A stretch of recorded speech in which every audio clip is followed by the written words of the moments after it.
Hello and good afternoon to you, and welcome to our Target Jobs Thursday afternoon webinar. In fact, it's a Tuesday. Sorry, we've been so used to doing these on a Thursday that it's almost gone automatic.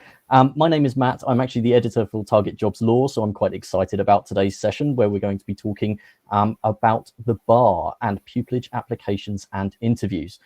So very quickly, before I introduce our panel, I just want to set the ground rules for how to use the question feed. If you've done this before, you'll know, but you can ask a question absolutely any time. Please feel free. We will address as many questions as we can at the end. So that I ask that you please use the upvote system in the question feed. So if you see a question that you want answered, rather than retyping it again into the feed, just press the upvote button, and we'll start with the questions that have the most upvotes at the end, so that we hopefully address the most important points. So I'm going to just ask our panel to introduce themselves. We've got Nick Grant with us from Landmark Chambers. So Nick, maybe if you could just tell us a little bit about yourself and the law that you practice. Sure. I joined Chambers in March or April 2019. I was actually third six there. I did my first six in a construction set before that. Sorry, my pupillage in a construction set before that. I practice about 50-50 in. I spend half my time doing planning law and the other half doing property law, and then some bits and bobs on the side like rating and council tax disputes. That's about it for me. Thank you very much. And Alyssa, tell us a little bit about your sort of areas of practice and life at 106 Court. Sure. So I joined Chambers in October 2017 for Pupillage. So I've been a junior there for a few years. I very much do broad-based commercial law work, so essentially everything with a contract in it, whatever area that's in. So I've done lots of banking, some energy work, professional negligence, that sort of thing. My next year is essentially a 13-week banking fraud trial of a Ukrainian bank against two Ukrainian businessmen. So that will keep me very busy this year. That sounds absolutely fascinating. I can't imagine, especially with the situation at the moment in Ukraine. We've got a few talking points that we just want to run through to sort of get the ball rolling and give people fodder for questions. I'm not going to do this in any particular order. I'll start with Alyssa and we'll go back and forth. I'm just doing it on which way it looks on my screen. So the first question I think that we wanted to talk about was what key skills and qualities make a great barrister in your area of law? So in this case, as you say, commercial, perhaps, or perhaps banking or energy. So I guess the first thing I'd say is there's no one mold. So we're not looking for a particular type of person. So you don't need to fit into a particular stereotypical bracket.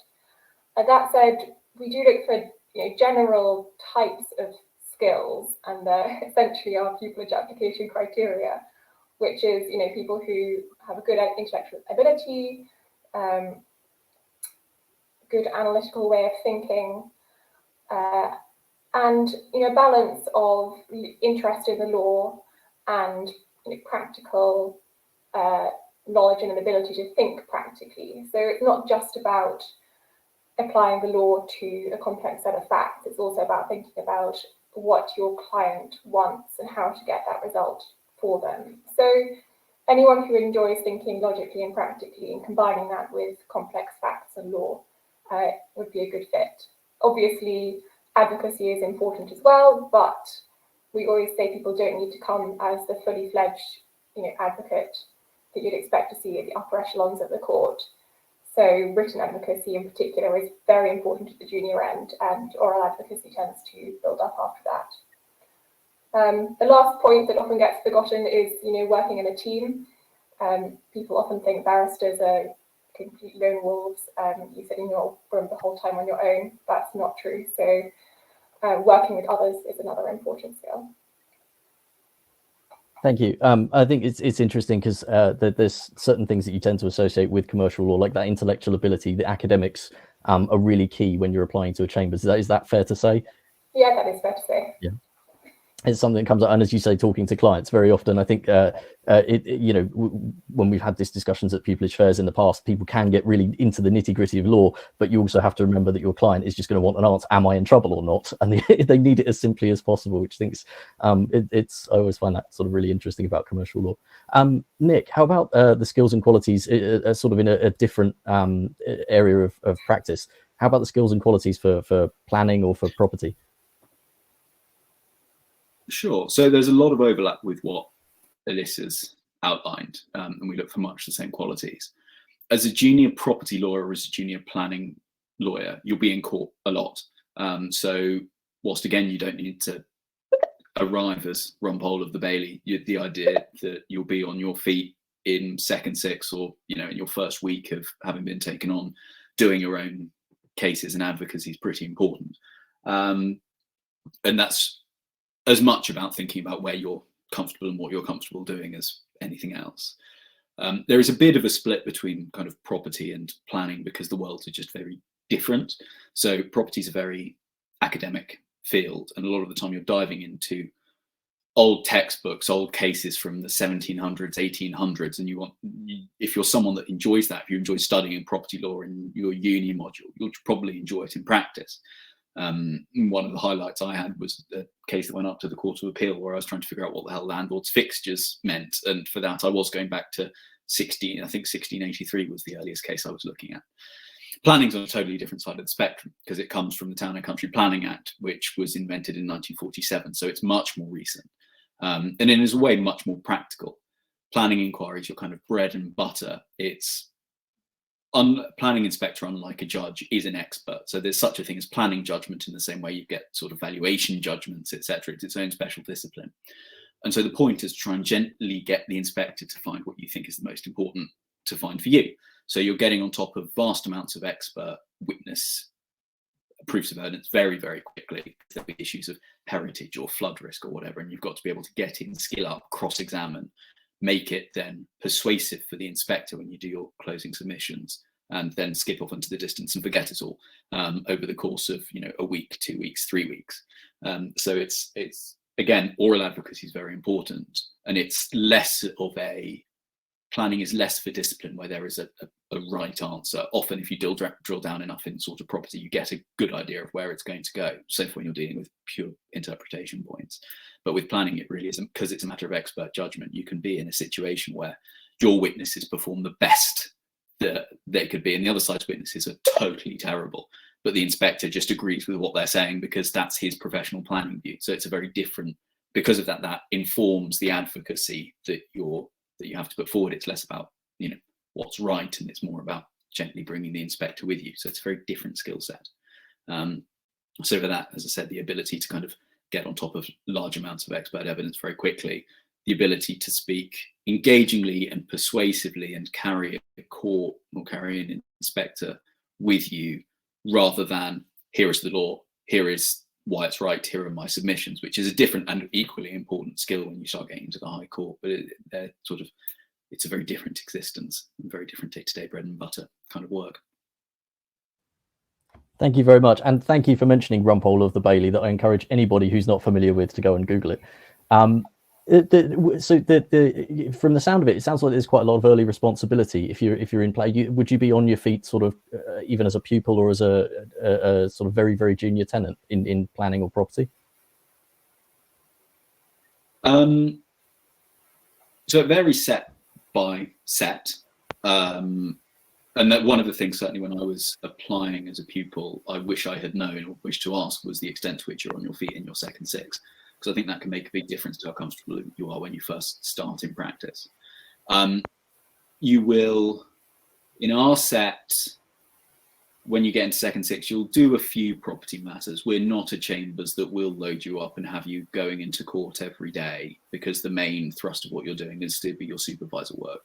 But you might be in court on property matters, once every 2 to 4 weeks.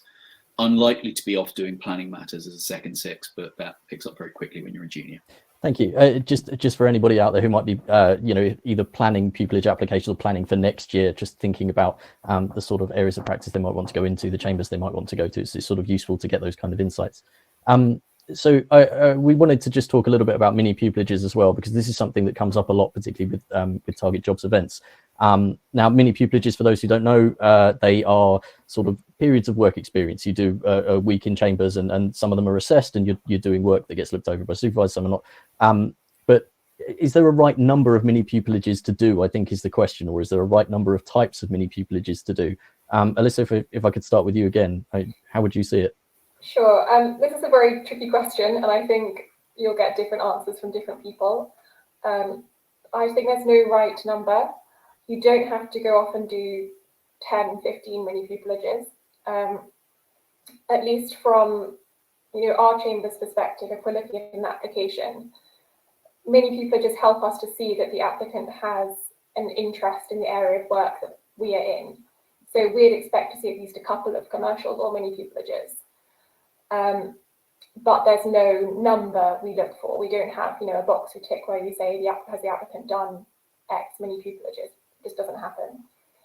So there might be, a right number from your perspective in terms of you may want to see different areas of the bar. That's completely fine.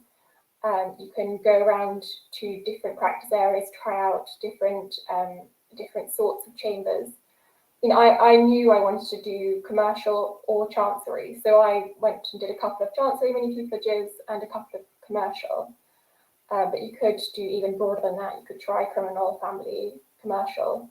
That really helps to give you an idea of what the law is like on a day-to-day basis, and also what the different chambers feel like, which is very hard to get a view on from the outside.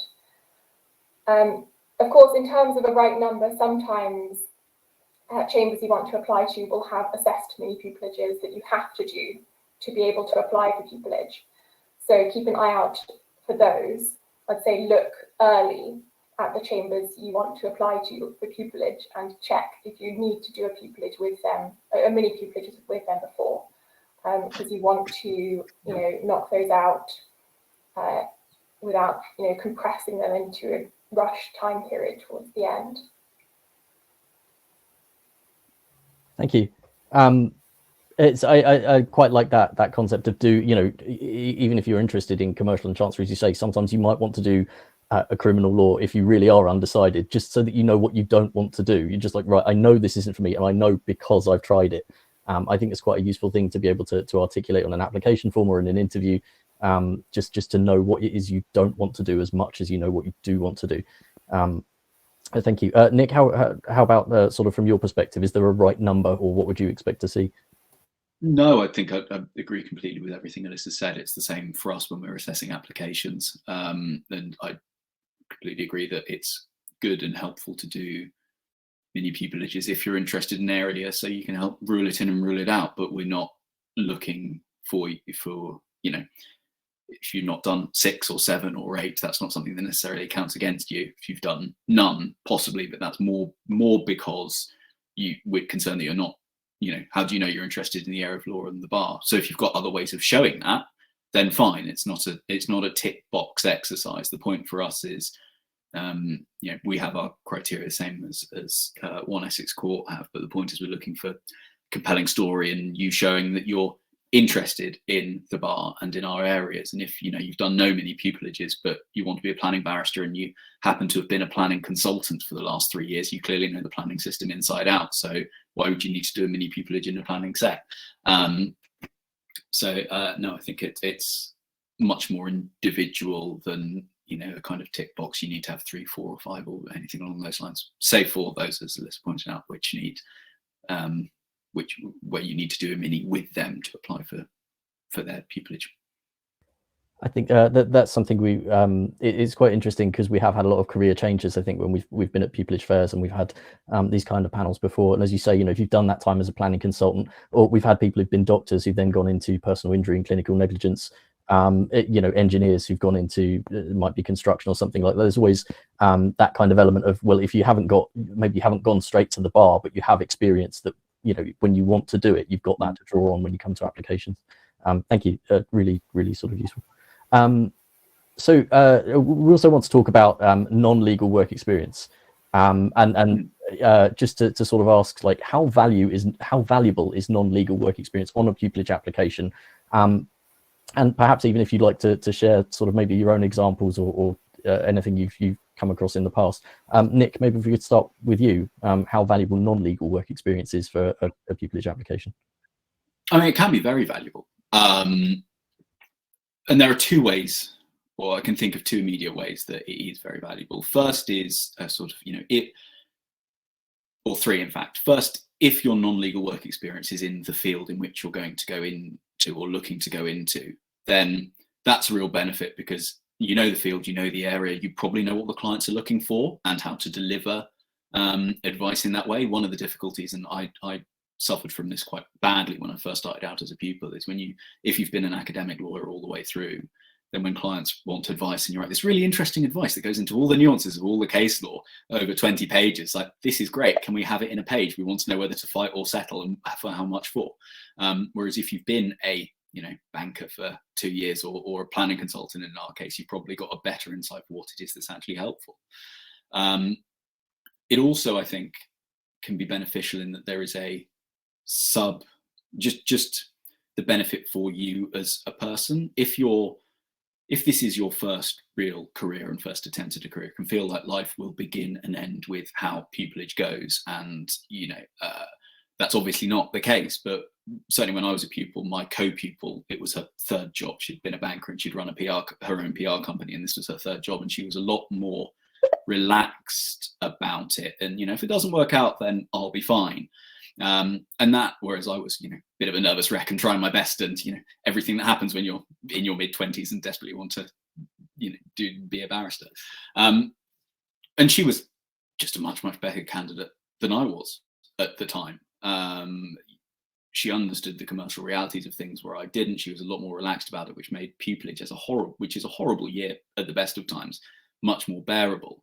And again, that reflected in her work, and my difficulties reflected in mine. So I think there can be a real benefit to having done another career first, or done something where you've been under a huge amount of pressure and a lot of stress, because then it becomes less of a concern this time around. The third way it can be beneficial is in transferable skills, and that picks up, one of those might be coping under pressure, as I've outlined above, but there might well be others. And if you can say, I did something, I don't know, if say you're a compliance officer in a bank where you're dealing with a lot of regulatory stuff, it's very similar to law, but not quite the same. But you're making, difficult decisions under pressure. There's obviously a huge amount of money that turns on whether you give a particular transaction a yes or no. And that can be a lot of stress for people who are in compliance, who are maybe 24, 25, 26. That's not dissimilar to being a barrister having to make a call on a case when your client's like, what do we do? This has just been disclosed. Do we fight? Do we surrender? It's like, I'm 22. Again, you get those kind of transferable skills that can be of a real benefit. Thank you. It's interesting to hear that it's not just for the application, like do it for yourself. I really like that concept. It's just get out there, get that experience, because it will lessen the pressure on you in later life. And what you say about that, there's always that danger. We've been talking about this through the pandemic, particularly with things like LinkedIn, getting that kind of career envy when everybody appears to be, oh, well, of course, you started your own tech company during lockdown while you're still working 3 other jobs, and you're delivering your homemade bread to the local community. Of course you are, because everybody's doing it. It's really important in those kind of situations to focus on how well you're doing and not to keep comparing yourself to other people. I think this advice that we've had on these webinars for the last couple of years is always just do the best that you can, because that feeling, that kind of social media envy type feeling is really, really unhealthy. Alyssa, how about sort of non-legal work experience for a pupillage application? What's your view from the commercial sort of set side? I agree completely with everything Nick said. I don't think I have anything particularly intelligent to add. Just 2 kind of general points are people who have done different jobs for a transferring career are very, very welcome at the bar. We're not looking for people who only have academic law backgrounds. It's the same with people transferring from a different degree on the GDL. There are lots of people in chambers that I know in other chambers who have really successfully transferred career and brought lots of skills with them from that background, whether they're general transferable skills or they've ended up specializing in a sector that they were in before, like banking, for example. The other general point is, if you are transferring career, then make sure you explain why in your application form. If you want to draw on particular skills that you've used and bring them across, then you try and bring those things out, because it's sometimes when you're reading applications, you see this person who's clearly had a very successful career so far doing something completely different. And mostly the application form asks you to explain why you want to come to the bar, but for example, in a mini pupillage application, it might not do that. So make sure you do actually explain why you want to come to the bar and to the particular area of the bar that you're applying to. Thank you. Again, really solid advice there, just to make your intentions clear. If you're not asked about it and you are doing like that, a massive career change, definitely just highlight your reasons for going into it. I think it's really, really useful. So you sort of mentioned this earlier about mini pupillages and how they, you would want to see someone who's done one because it shows a commitment to your area of practice or to the chambers that you're working in. What would say to you on an application form that a prospective pupil has a genuine sort of commitment to, Alyssa, should we say commercial law? What would say to you, hey, this person's really into commercial law, they really want to work here? What says that to you?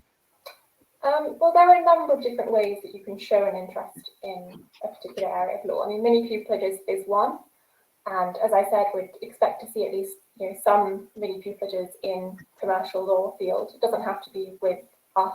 At present, we don't require mini pupillage with OUC before someone applies. Other ways are, particular interest in a relevant subject on undergrad or on a master's or on GDL.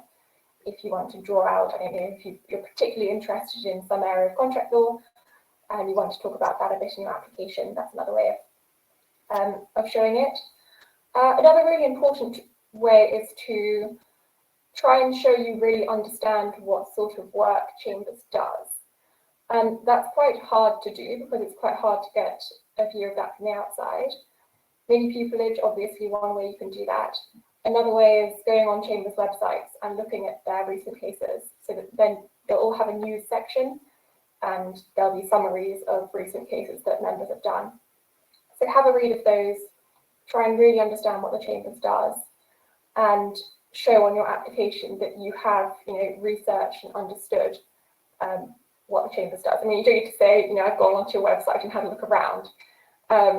You draw out particular areas of practice you're interested in. One thing that people often do or ask if they should do is write about a recent case in that area. I think that's completely up to you. You don't have to do that, definitely. It can be effective to do that. But if you do choose to do that, you run the risk of people asking you about it later on. So maybe we're going to come on to talk about this a bit later, so I'll leave more thoughts for them. But those are just some ways in which you can show your interest. Thank you. We could even talk about it now if you want, the putting cases on the application form, because it's something people forget. You're in control of what you put on that form. So if you're going to put something down, make sure you can talk about it. I mean, if someone had written what do you think people might get asked if they've written about a case on their application form? What sort of things would you expect? I think if you write about a case, you're opening yourself up to a lot of difficult questions. So, for example, if you're writing about an appellate judgment and there's a dissent in that judgment, you may get asked, well, what did you think about the dissenting judgment? Do you agree with that, or do you agree with the majority judgment? Do you think the case was correctly decided? You may even get asked things like, what impact do you think this case will have on the law in this area, or on practice? Those are just some examples I can think of. They're all tricky questions, but if you've been brave enough or bold enough to put something in your application form, you should know that case inside out. So read it front to back and make sure you've understood it. Also, if someone in that Chambers was a barrister on that case, they may end up on your interview panel. They, of course, won't expect you to know that case as well as they know it. That's obvious. But if you get something wrong, they will notice and may pick you up about it. So just approach that with caution and make sure you've read that case, the day before the interview, as well as before. Thank you. That's absolutely perfect, because it really does. You do need to. This isn't something you can pick up from a quick blog, recent case summaries on someone's website. Like if you're going to put a case that you're interested in or has sparked your passion, make sure you know it, as you say, inside out. You need to have gone through, Bailey or whatever the equivalent is, to look at the dissenting judge. Don't just snapshot off the internet and think, I'll try and use this to get in. Thank you. Really useful. So Nick, going back to a genuine sort of commitment to an area of law. What would you expect to see? You know, a different area of law here, as you say, maybe they've been a planning consultant, but what else might sort of demonstrate a genuine interest? Well, again, I'd like to adopt much of the submissions of my learned friend, and a lot of what Alicia said is entirely relevant to our field as well. There's a risk I can see we're going to aggressively agree with each other for the rest of this webinar, although I suppose that's hopefully of some comfort to your students in that it's not as disparate depending on what you're applying to as it might first be thought. But so no, I agree with pretty much everything Alicia said. For us, obviously courts are all open, even with COVID. Planning inquiries have been put online, so if planning's what you're interested in, saying you tuned in to watch an inquiry can be particularly good.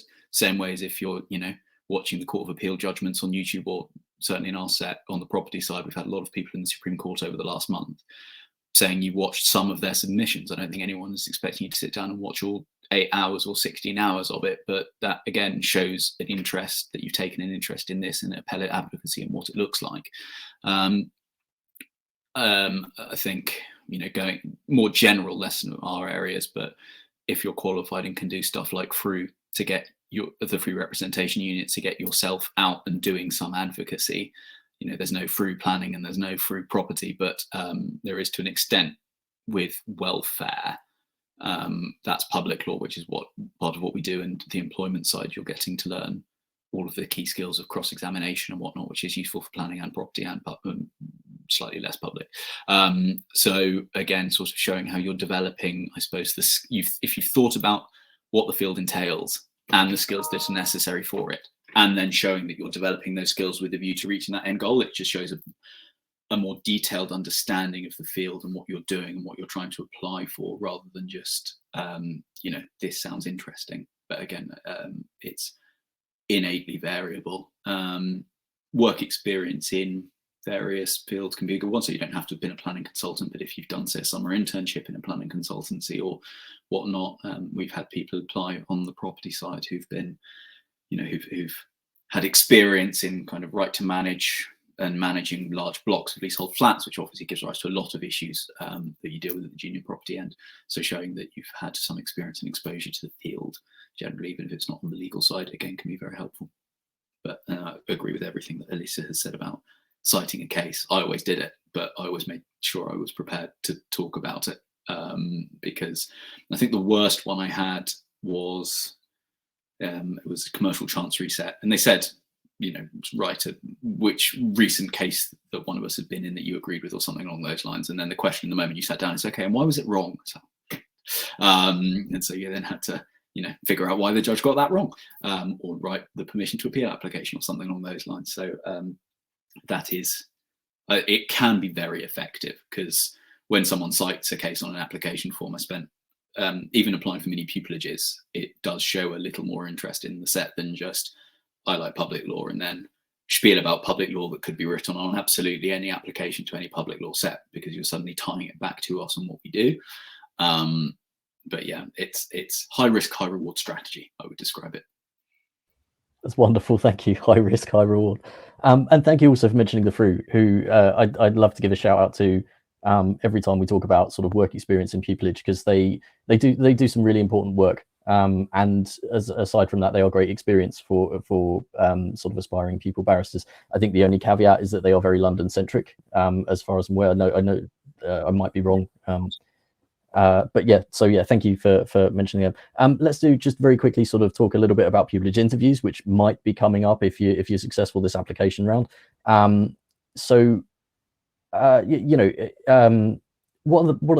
talk about sort of the things we've mentioned. Cases, don't sort of try and talk about cases if you haven't really looked into them. What are the other sort of stumbling blocks that might be at a pupillage interview? What would you highlight? Nick, should we start with you this time? Sure. One of the big, before you get to interview, one of the big stumbling blocks that I still find on application forms is writing the wrong name of the set. So we've had applications saying we're applying to One Essex Court Course. It's like, that's interesting. Not great for us, but good to know. So, you know, do a proper proofread of the thing. People who are doing the paper sift, and I know, having done it, you know, it took 3 odd hours to do 30 odd applications, between 30 and 40 applications. So it's a lot that's being asked of the people that are reviewing these forms, and anything that can make the decision easier, like you've got the wrong set, will be used to make the decision easier. When you get to pupillage, to interviews, sorry, there's kind of a different, or certainly in my experience, there was a difference between first round and second round interviews. The first rounds I tended to find were a lot more general, and it was things like sometimes you'd be given a debate question, sugar tax, pro or con, and either asked to summarize the arguments for both sides or just take an argument from one side and run with it.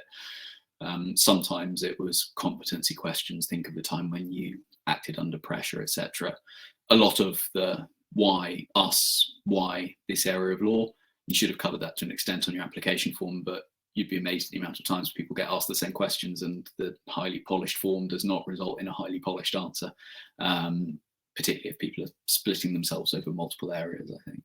So that can be a big stumbling block. And then, yeah, the moment it comes back to the same point about cases, but if the more you put in about a chambers, the better your application form looks, but the more you become a hostage to fortune. So it's not just with cases. If you're, mention specific points about a set and what they do, and then you can't answer questions about it, it shows it's been a bit more of a tick box exercise for you than genuinely interested in our areas.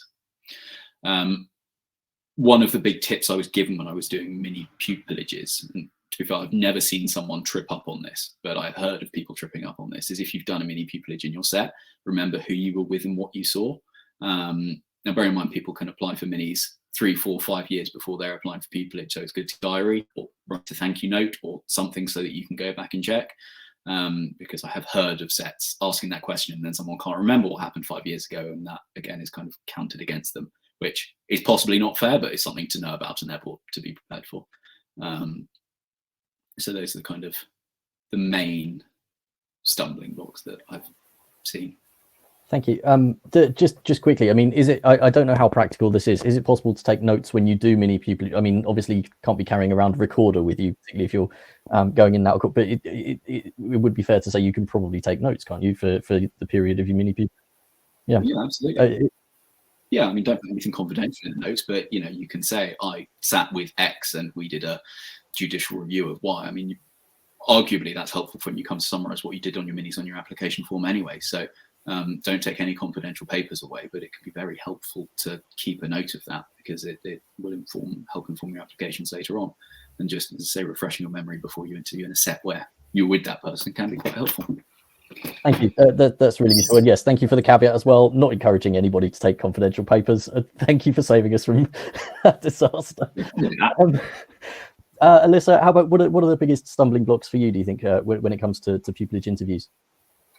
It's pretty similar ground to what Nick said, that I guess the two big things are not preparing properly and not practicing talking. I mean, at OEC we do 2 problem question round interviews, so we don't generally do competency-based questions or general CV questions, not many anyway. But for sets that do have general competency or CV-based questions, practice talking about the things on your CV. It's like Nick said, you'd be surprised at, you ask someone why they want to come to the bar and they can't really give you an answer. It's generally because, you've come into the interview and you're nervous, and suddenly everything you've prepared and you think is perfectly natural to you just goes out of your head. So do just practice your answers to the key questions. And you can generally find actually lists of key questions online. Just Google that, find the list of questions and practice, ideally recording yourself answering those, or with a friend or family member. And if it helps to make bullet points of the 3 key things you want to get in those answers and have flashcards that you can read on the train on the way to the interview, do that. You'll be surprised at how much just flies out of your head. Similar with competency-based questions, you can find lists of those online and practice how you're going to answer them, and think about the kinds of situations you could talk about, because those are hard. Think of a situation where you've had to change someone's mind. If you haven't thought about that in advance, you're probably going to sit there and think, I can't think of anything I've done in my life. Whereas if you have a few, 2 or 3 situations you can generally talk about in your mind in advance of the interview, you'll be able to just, lift those out of your stock and go for it.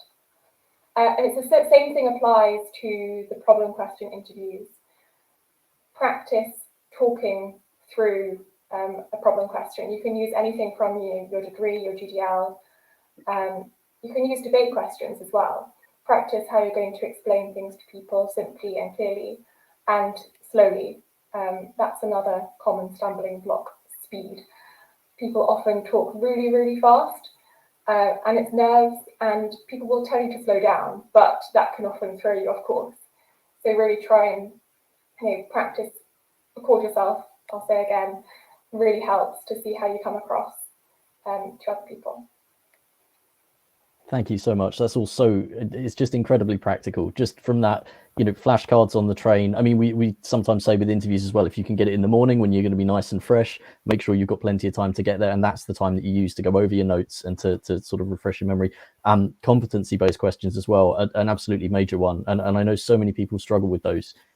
So like, as you say, have those examples. And I think, just to add to that is narrow them down, because very often I think what we see when someone answers, tell us about the time when you had to deal with a difficult person, and they'll say, well, I worked in a supermarket for 5 years and every day I was dealing with difficult people. And you think, well, no, that's you need to narrow that down. Give us one instance of a time when you had you had to deal with an unhappy customer, and make it that one finite instance. Don't try to just say, oh, I've done that all the time in my job. It really makes a difference. As you say, if you've got multiple examples of that, then at least one of them hopefully will stick in there when you get asked about it in interview. Thank you so much. I'm sort of conscious of time because I want to move on to questions. Just the very last thing I'd like to ask you both is just, what would you say to someone who's considering a career as a barrister in your area of practice? Alyssa, perhaps if we start with you. I know I keep swapping, I'm sorry, so we don't overlap with different questions. I find that really tricky. I think it would depend on what stage you're at. Okay, so if you're doing an undergrad degree or GDL, focus really hard on your grades and academics. They are always going to be the main thing on your application. So it goes back to what Aki said earlier about kind of social media, jealousy about what other people are doing. It's very easy to get swept up in an idea that you have to do all of the different extracurricular activities. Don't let that be at the expense of your academics and your grades. The other thing is, be persistent. If there's something you really want to do, it doesn't matter if you fail a few times. You'll fail to get many pupillages, you'll fail to get pupillage interviews. That's fine. It's completely normal. Just keep going, persist, and ask for feedback.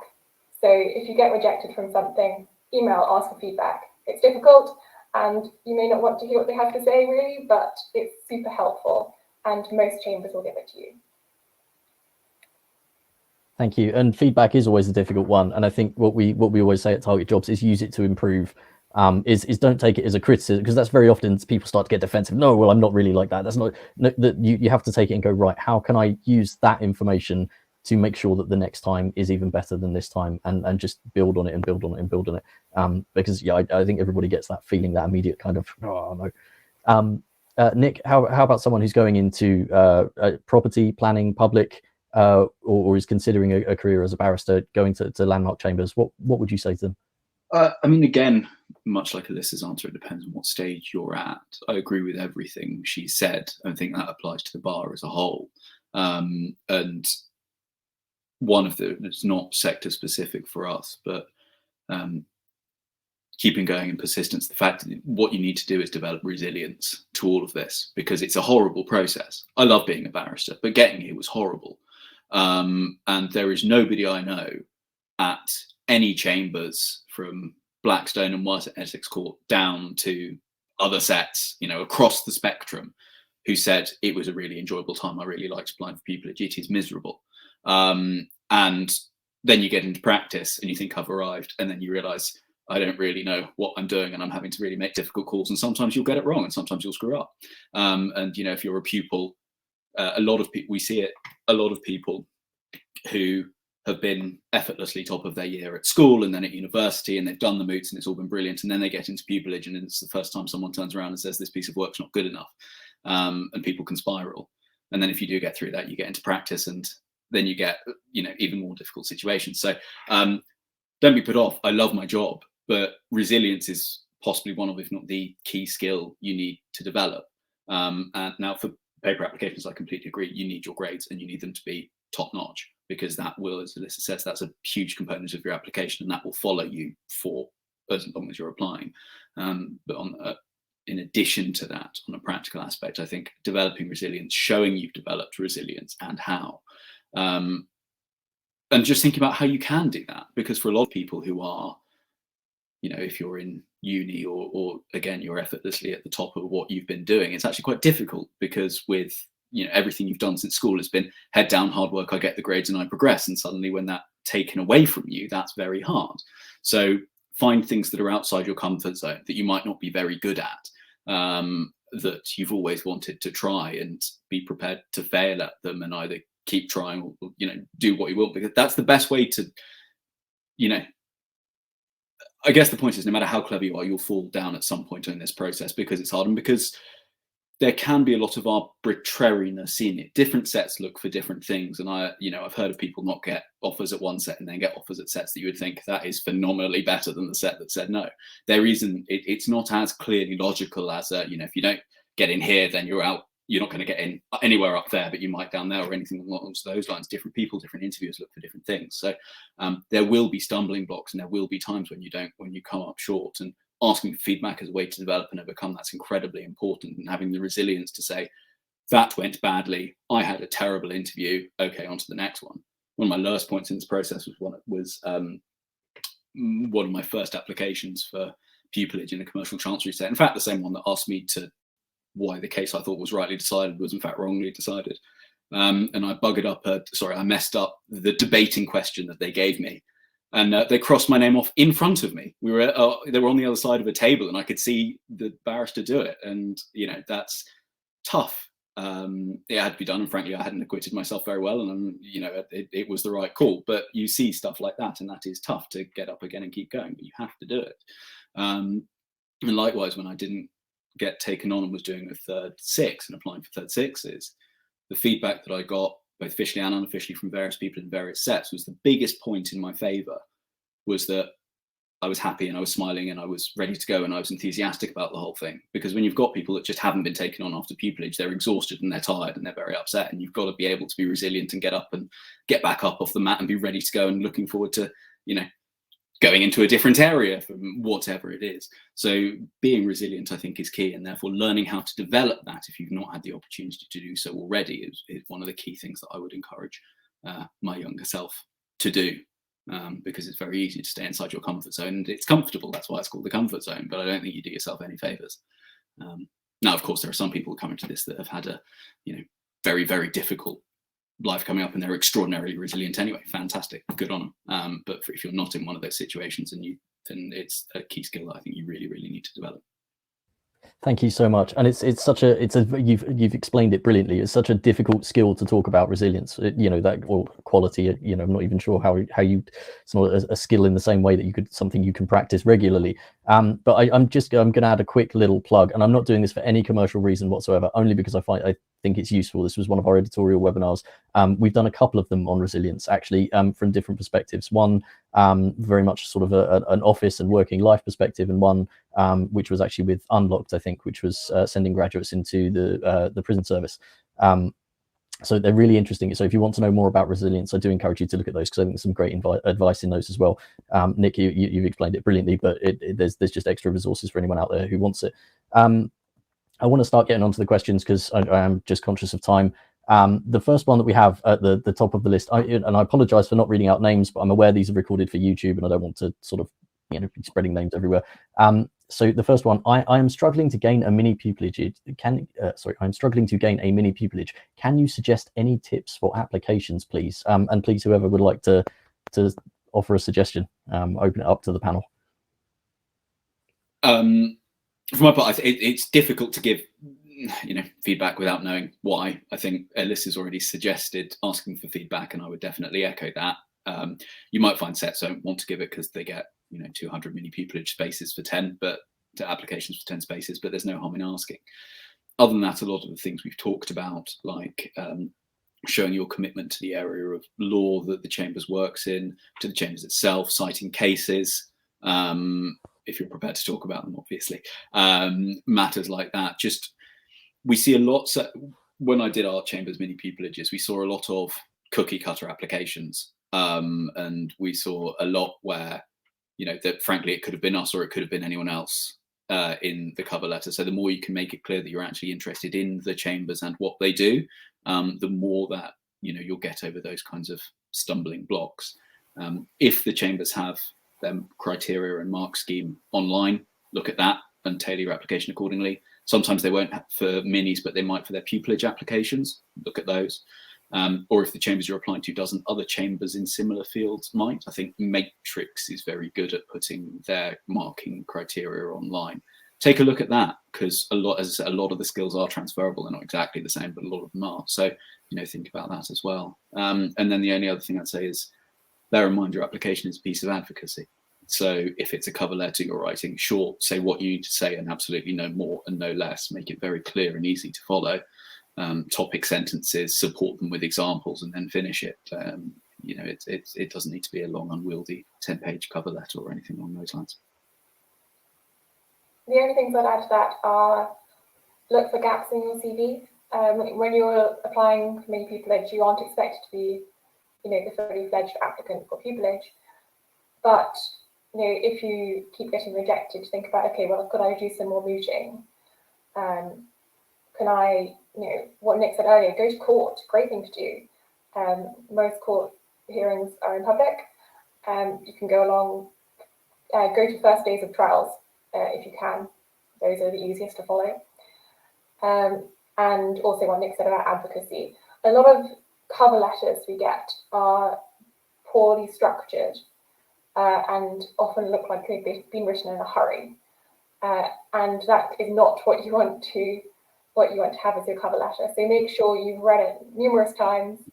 It's clearly structured, it's as concise as possible, and it's going to persuade someone that you are, you know, you are really interested in this area of law, you're interested in the bar, and you know, you've emphasized the key points in your CV, your good grades, your mooting, whatever it happens to be.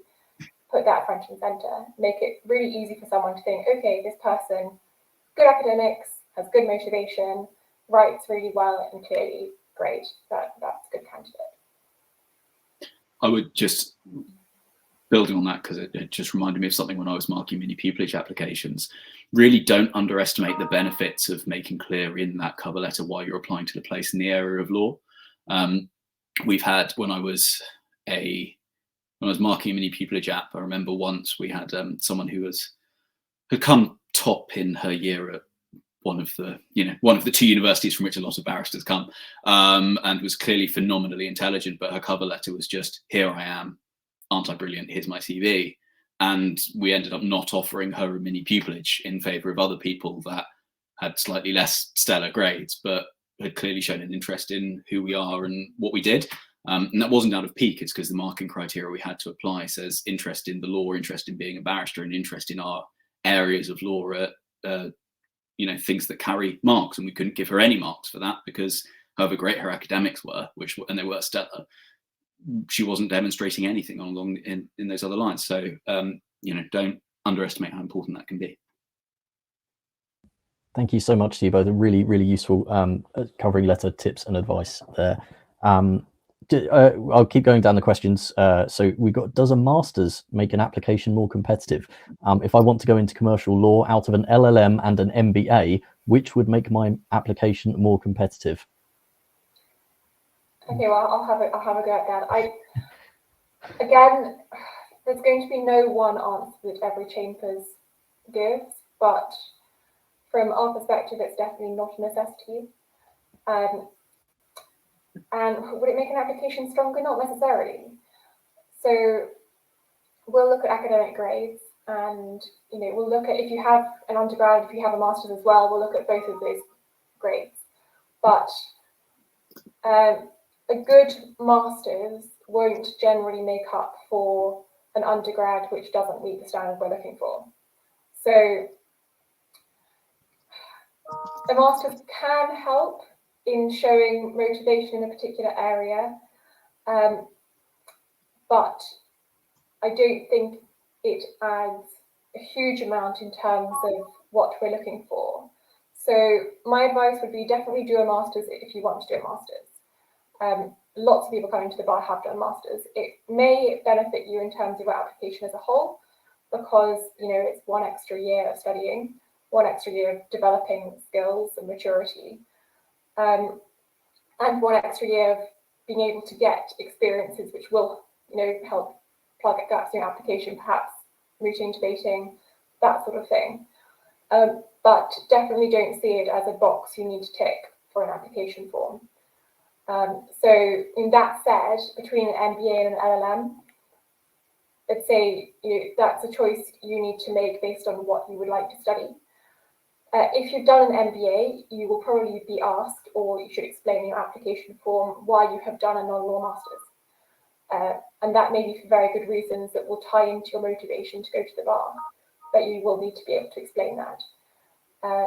If you prefer to do an LLM, I mean, that's easier to explain in terms of why you don't need to explain why you've done that, unless you've done subjects that are very different to what you end up wanting to practice in. So, for example, I did my master's, I did the BCL, so law masters, but I did a couple of subjects which don't relate at all to the area of practice I ended up wanting to go into. And I was asked in pupillage interview, okay, so you're doing your master's, but you haven't chosen generally commercial law subjects. Why is that? And so I had to have a good explanation of why I had done those and why they didn't affect my motivation to go into commercial law. So the same thing will apply whether it's a law or not law master's. Thank you. That's yes. I think we've said in the past when we've had these kind of questions. It is, if you want to do the academic route, you need to have a reason to do it. It's not something that, hey, I'm just doing this so it will get me on an application form, which I think that there is that perception. The more sort of letters you have on there, the better it's likely to be. But it's you are going to be questioned about it. You are going, your motivations are going to be uncovered. I think. Thank you. That's really kind of useful advice. So I think we've got a couple that are more to do with timings on applying for pupillage. I just want to say that you can look a lot of these up on various websites, but Target Jobs, if you go to our Target Jobs Law and Barristers section, you can see timelines onto when you can apply for pupillage. And the same thing I just want to say with those who are asking whether you can still apply for pupillage. If you don't have a law degree, you can look that up as well. You can apply for pupillage. You can become a barrister without a law degree. The process is online. Go to targetjobs.co.uk/law, and you should have plenty of information to keep you busy. So I'm just going to look down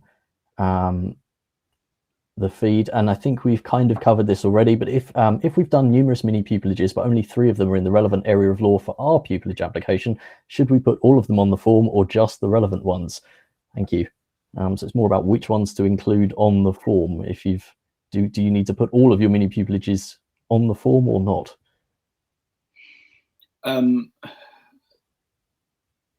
There is a benefit in making clear that you've done other mini pupillages on the basis that what Alyssa outlined earlier, and that you can say, I tried this law and didn't like it, or this and I did. Whether you fill them all out in detail, or I've seen a couple of people do it as a kind of various mini pupillages thing, and then in the box say, I also did, 1 GC family law, I did 3 New Square IP, I did, etc., so that it's much more condensed rather than, setting out 20 different minis in areas that you don't do. That's up to you. I've seen both work well. I would err on the side of putting them all in, but keeping it brief. Basically, no reviewer needs to see 20 minis in disparate areas of law and a full paragraph of what you saw in each. Yeah, I would agree with that. There's no obligation to put in all your mini pupillages. If you do put in lots of mini pupillages that don't relate to the area of practice, do explain. It's actually somewhere I fell down a bit in my pupillage applications. I had a lot of commercial law minis on my form, obviously, and I applied to one chambers that was not really commercial law, and I was asked, okay, well, you've done loads and loads of commercial law venues, yet you want to apply to us and do some public law as well. Do you really want to do this, or you really want to do commercial law? And I mean, they had me a bit cornered there, because I did actually really want to do commercial law. So just make sure you explain somewhere. If you spent the last year doing criminal law pupillages and you've actually changed your mind, make sure you explain that. Otherwise, people will think, okay, this is just someone who's chucked out another application and they actually don't want to come into this area. We're not going to give them an interview slot because they're very, very limited. Thank you both. We just got time for just a couple more. So I'm still going down the list, and there's one that I think will be a good one to finish on. This is an interesting question. I'm not sure how we might be able to answer this, but perhaps you've got other members of chambers that you know, or other colleagues who might be able to shed some light on this. If we have been a qualified lawyer for years in a different jurisdiction, especially in Turkey, do we need to complete pupillage, or could it be regarded as qualifying experience? Not sure. That's something, I mean, for us, we have our administrator would know that, but I think it's a matter to take up with the BSB and ask them. I'm afraid I'm not au fait with the rules of cross qualification. Yeah, same. I think, as you say, write to the BSB, or if there's a particular chambers you have in mind, write to their head of admin. You'll find the contact details on websites, and they will know the rules. Yeah. Thank you. I would suggest starting doing the BSB rather than the chambers, because it looks a little bit like you don't know the regulatory environment in which you want to come to operate. So do the legwork yourself and ask the BSB, because if the chambers admin doesn't know, they're going to have to ask the BSB anyway. So save them the additional work. Absolutely excellent advice. Thank you very much for fielding that, because I know that's a bit of an odd one. It was just in case you might have had a colleague who you could. You get it a lot, actually. You get those sorts of queries a lot from transferring lawyers, so it's not that unusual. It's just I don't know. Sure. I think just adding from one experience, I just remembered of a colleague who had qualified elsewhere. I think they could have done a shorter pupillage.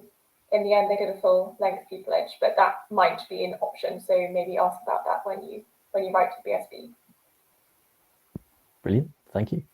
And then think about which you prefer, because actually, I think there is a real advantage in doing a full.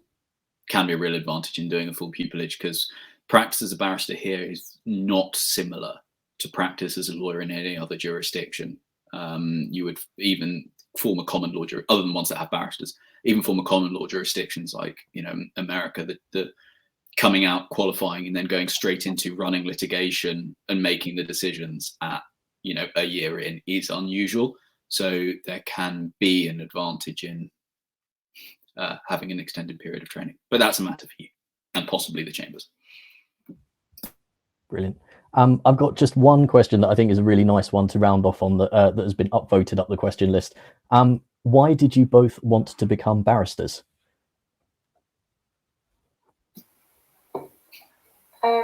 Tricky. So my response is pretty boring and standard, actually. I quite like law. So I did my undergrad in law, enjoyed it. I then decided I wanted to be a solicitor. That was generally what I heard about at uni, generally the careers events we had.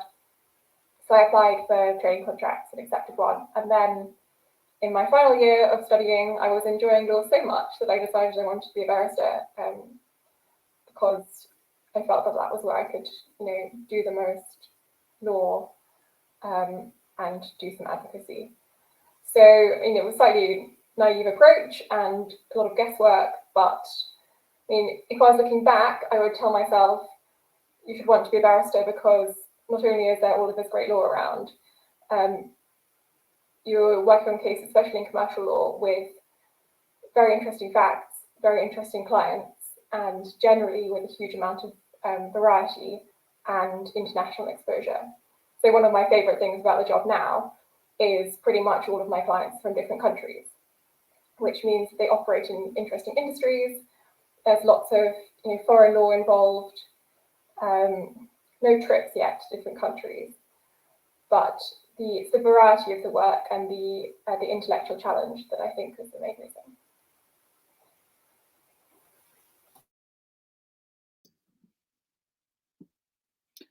for my part, I honestly can't tell you why I decided to be a barrister at the start. It's something I've wanted to do since I was about 8, and I don't know why. I can only assume I saw something on TV, but I don't have barristers in the family or anything along those lines. So something went in when I was young, and that's when I decided what I wanted to do. And then when I was at uni, and then when I was actually in a position to actually properly make that decision, where I actually knew the difference between solicitor and barrister and various other fun, exciting things that one could go off and do. It was much the same as what Alyssa suggested. Frankly, I like the law, and I think as a barrister, save for being a judge, being a barrister is the closest you get to just constantly dealing with and developing the law without as much of the other stuff that comes with being in legal practice. I like my job. Here's an interesting set of facts. What's the law going to say? Or if you end up in working for more campaigning-y type clients, here are some interesting facts. How can we advance the law? How can we make arguments that we think the court will accept that will specifically move this law on? And I just really like that. So there's trying to remember what my ex post justification was when I was applying on the pupillage form. But I like advocacy. I like being on my feet. I like arguing. Again, that's sort of what attracts me to the areas of law I've ended up in. I like the heavy legal content of it. You've got to be almost an academic in that way. But you also have to think strategically. That's something Alyssa said earlier. You need to be practical about this as well. If your client wants to, get money as much as possible from someone that may or may not go insolvent, engaging them in huge amounts of very expensive commercial litigation, which is going to push them into insolvency, and you're not going to get any money back, is not a particularly practical solution. Whereas settling for, all right, it's 25% of what you wanted, but you might actually get that 25%, is very different. And so you have to start thinking strategically about stuff like that. And again, you get to that's one where there's kind of you and your solicitors work together on the strategy, but it's still, you have to think pragmatically and strategically. So for those three things, the advocacy, the legal academia, and the strategy, I think what I used to put on my form, at least in any way, but really it goes back to when I was 8, and I don't know why. I just did. That's brilliant, and I think that's a lovely note to end on. Now, for those of you out here who've joined the webinar, thank you very much for joining us. I just want to say it's quite disconcerting, I think, for me and the panel, because we can't actually see you through the screen, so to speak. Like, we only get you in the question feed. So if you have found this useful, please do just say a big thank you to Alyssa and to Nick in the chat feed or in the question feed, and just let us know that you found it useful, because it's as I say, it's kind of disconcerting when we haven't got you in front of us in little picture boxes on the screen. And Alyssa, Nick, thank you very much for giving up your time to join us today. Really, really interesting insights, I think, for anybody who's applying for pupillage. Thanks, and good luck to everyone applying. No problem at all. And good luck. And thanks all again for tuning in, and we'll hopefully see you in the next webinar. Bye-bye.